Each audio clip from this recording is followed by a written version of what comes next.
Hello and welcome to Swashbuckling with Code. I'm Jimmy Cleveland. Today I want to talk about imposter syndrome and how to manage it. I say manage it because I don't know if it can ever really be defeated or eliminated. I'm sure some people might not feel it, but I think most of us do to some degree. And I feel it, and I wanted to share some ways that I've found helpful in managing it. While it's not uncommon to find talk in the wild about imposter syndrome, I really don't think it's brought up nearly as much as it should be or held to as much import, at least in the coding community, and I would say let alone the rest of the world. So, the first part of dealing with it for me is to accept that most people have it. Now, you might commonly think that it is a thing that rookies or new people to a profession or just new jobs in general, maybe you've been working on that profession for a while, but you just have a new place that you work, that those are the type of people that have it. It's definitely not programming, first of all. It's very widespread. And you can easily find people online admitting that they've had imposter syndrome at a job that they've worked at for over a decade. I also think that the internet has made it far worse, probably, because you really can't go online to, let's say Tech Twitter or Reddit or Hacker News or wherever that you go online without seeing people do amazing things every day in social media. And as we've all, I hope, learned at this stage in the social media driven world, it's not a healthy way to compare yourself. Our brains love to group things together, especially the experiences of people. And it's kind of like how you'll hear someone say, Twitter hates this thing or Reddit is obsessed with that thing. You might think that that's pretty small to say, this blanket statement, but I think that really echoes in the way that we think about the world. It's so anecdotal, though. Like these communities are large, and it's ridiculous to assume that they all think the same way or feel the same way. And when you especially know that you can go on Twitter any day and see people hashing it out and fighting. So they obviously don't have aligned views, but we really like to kind of aggregate those together. So we love grouping things, I would say because our brains are lazy. And we'll see this thread that has, 20 or even fewer people saying, I love XYZ framework or technology or tool or whatever. And our brains just love to over exaggerate how many people that is. I've even found myself, talking to my wife or a friend or someone and saying, oh, yeah, everyone seems to love this new thing or whatever. When I stop and think about it, it's like, that was like 10 people that said that. Why did I say that? Or even worse, you'll learn about something new and you'll go to a colleague and you'll say, everyone's talking about this new thing when it's really just your small little circle and it was maybe a couple tweets or something like that you saw, it ended up being a handful of people. I'm not saying that that doesn't mean that a lot of people are talking about it, but we like to over exaggerate things. So I guess the point that I'm getting at here is that keep in mind that your circle of influence is relatively small compared to the vast world out there. And you have to be objective about that in navigating it to stay sane. People are going to show their best side online. And just because you see a bunch of people learning something or doing cool things, that doesn't mean that everyone is doing it. And it also doesn't mean that those people are also experts at other things or knowledgeable about other things that you might know. It's easy to lump the skills of the world together to kind of this strange aggregate of a person or a prototype of a developer online. And that's just not realistic. So that leads me into my next point, which is you should recognize that all great developers have gaps. There was this fantastic blog post that I just highly respect Dan Abramov for putting out. I think the rest of the world did too. It's called Things I Don't Know as of 2018. I'll put a link in the description where he's this prominent figure, if you don't know him, that gets his skills get over exaggerated quite a bit, which he himself admits and is kind of trying to fight against.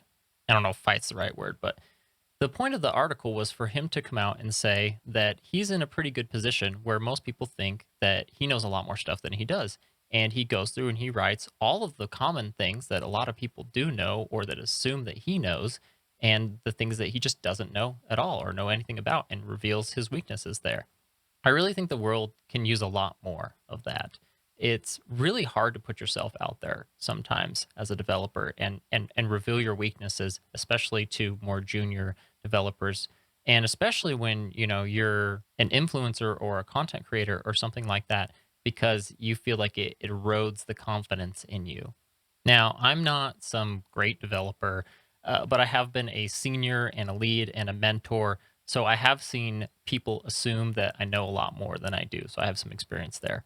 This is kind of the reason that I leave mistakes um, that I make in my coding during my videos, as long as they don't waste too much of the user's time, that is, because I think it's good to show that programming is just full of making mistakes every day. I would say no matter how good you are, but I'm sure that there's some developers that maybe don't make that many mistakes, but I think they're probably pretty rare. Sometimes you're making mistakes all day, but in tutorials, we hide that and it creates this illusion. I'm not saying that content creators are all nefariously hiding their mistakes. They honestly might be doing it to save time and give people what they came there for. But I know that if I'm reluctant to show my mistakes to the world, so are others. And something that's kind of interesting is that the more experienced you are, the better you are at talking to your strengths and avoiding your weaknesses. So, all of that is to say, don't take the image or possibly illusion that experienced developers constantly put out there as the entire truth. We are making a lot of mistakes behind the scenes. We've made a lot to get to this point, and we're still making that many. And to me, that's kind of the fun of programming. To be honest, I'm sure there's plenty of other fields are like that, but it's a meter stick. It's a way to show that you're constantly growing. If you're not making mistakes, then you're not learning new things. And that's also to say on the last topic that we can also see that people are pretty quick to judge other people by their weaknesses. So I don't think it's unreasonable that we feel nervous about our weaknesses being exposed because we ourselves might, jump the gun on judging someone by some mistakes they're making or some weaknesses they're showing when they're supposed to have a certain skill level. So just keep that in mind. So, the next piece of advice I have is to go out of your way to expose your weaknesses. If you're really early in your career, this can be very beneficial for you. And I wish that I had done it. I know it can be very scary, but honestly, experienced developers will be the most forgiving during that time that you are earlier in your career, a junior, whatever title you want to call it.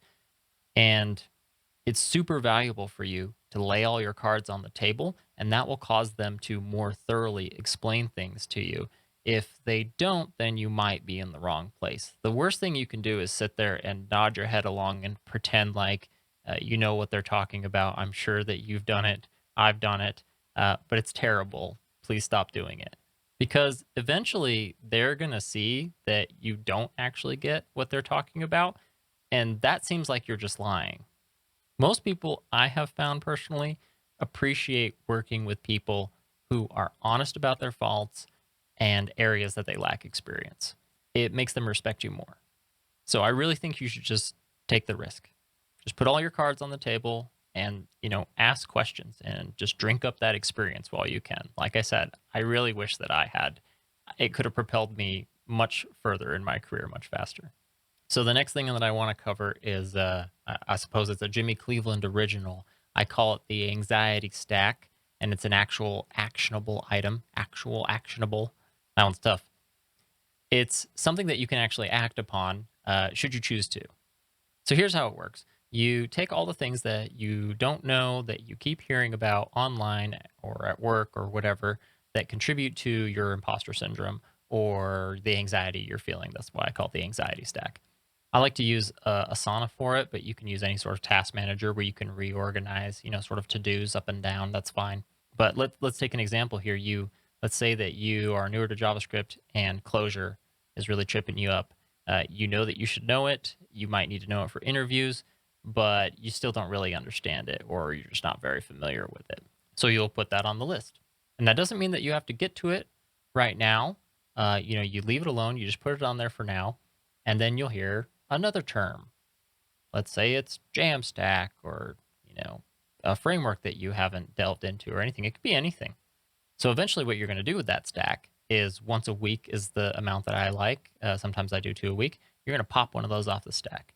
And what that means is that you're going to take the item that's the closest to the top, which that's why you want to be able to reorganize it, because based on frequency, something might be a little more pressing in your mind, or maybe you think it's easier to tackle.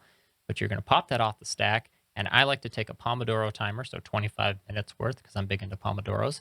and I will just go and read about that thing, and that's it.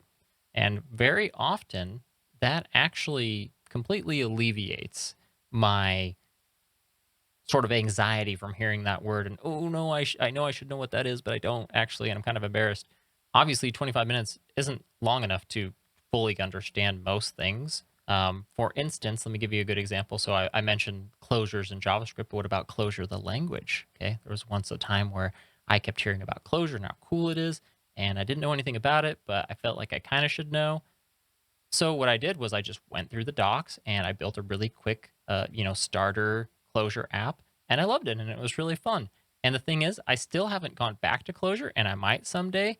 But that alone, put that idea in my head of, oh, okay, yeah. When someone says Clojure, I know what that is. Like I don't know a bunch about it, but I get the gist about what it is, and I had a little bit of experience with it, so that's cool.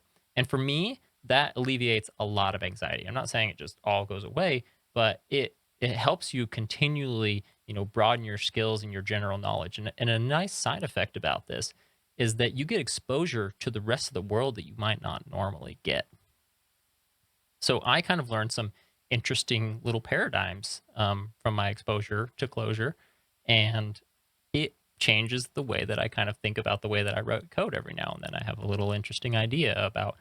It's almost like a little seed is born in your mind, and the more exposure you can get to that, the broader your skill set's going to be, and the better a big picture you're going to have. Now that I've explained all that, I do have to throw out a disclaimer that I don't think that you should just be hunting all sorts of information and burn yourself out and get yourself all stressed. Maybe the anxiety stack or whatever you like to call it isn't for you. It's just a tool for me that it kind of turns the anxiety problem into somewhat of a little bit of a game. And if I keep at it, I always feel better on the other end. So you do what you will with that information. Now, I actually find it even more helpful if right before you do your timer, if it's a Pomodoro or whatever, you note down somewhere on your little ticket uh, what you knew before you jumped in and how you felt about the subject. Like, I don't know anything about this. I think it's in this general direction. I think it's a functional programming language, but outside of that, I really don't have a clue, for example. Then you write down how you felt after you've completed it. This can kind of just help solidify what you've learned. It's actually particularly useful if you write a blog or something like that, or even if it's just for yourself. That kind of encapsulates what you went over and what you went through. It'll really help solidify it. It's an old homework trick, right? And this leads me as a segue to my last point here, which keeping a journal of some sort is highly effective for me at dealing with imposter syndrome in general. So this is kind of hard. I must admit, I'm not always on top of it, but it's really useful if you jot down things that you learn. Like I said before on the last item, if you're doing the anxiety stack thing, this can be a nice little launch point for that. If you write before, like what your feelings were in general about just, completely being a noob or being nervous about a thing or whatever it is. And then you write down afterward kind of what you've learned and all that stuff. And if you continually jot these things down over the course of, let's say, 6 months to a year, I like to look at it at around every 6 months, it will probably surprise you how much you've learned. So to give you like a real quick, just like real world example, there was a point in time where I didn't know what an interface is. And it gave me a lot of anxiety because it got brought up all the time with other smart programmers and I didn't really know how to use it. But now I write them a bunch in TypeScript and in Go. And it's really weird to look back at a time when I didn't know anything about it. And it's kind of funny because when I go back and I read it the first time, I'll be like, oh, really? Yeah, I guess I didn't really know that very well. And it'll start to come back to me. So it's funny how you'll forget these things. And it can feel really good to have that, like, oh, yeah, cool. Yeah, I am learning a bunch of stuff, actually. That's sweet. So for me, this is really valuable because it's just too easy to forget what you didn't know. And I think it's a good humility reminder for myself when I'm explaining things to other people to just constantly be reminded of how many things I've learned recently and how recently I didn't actually know that much about it because we often kind of start to accumulate all this knowledge into ourselves and don't really recall that it was only 3 or 4 or 5 months ago that we really didn't know much about it. It's just kind of become a part of our being or our everyday work. So try out keeping a journal and reviewing it every 6 months to a year or whatever for a little pick me up and a little bit more objective reflection on all the things that you've learned. If you're working on a big project and you write very descriptive commits, this is also a really nice way to go back and look at throughout the project all the different things that you did and that you learned, by the way. Well, that will about wrap up this video, I think. And I don't really know if it will be that useful to people, but these things have been pretty helpful to me. So I thought I would take the time to just make a video and share them with you. So if they are helpful, I love to hear about it in the comments. And otherwise, I'll hope to see you in the next video. Take care. But if you, oh, hi. Oh, oh, hello.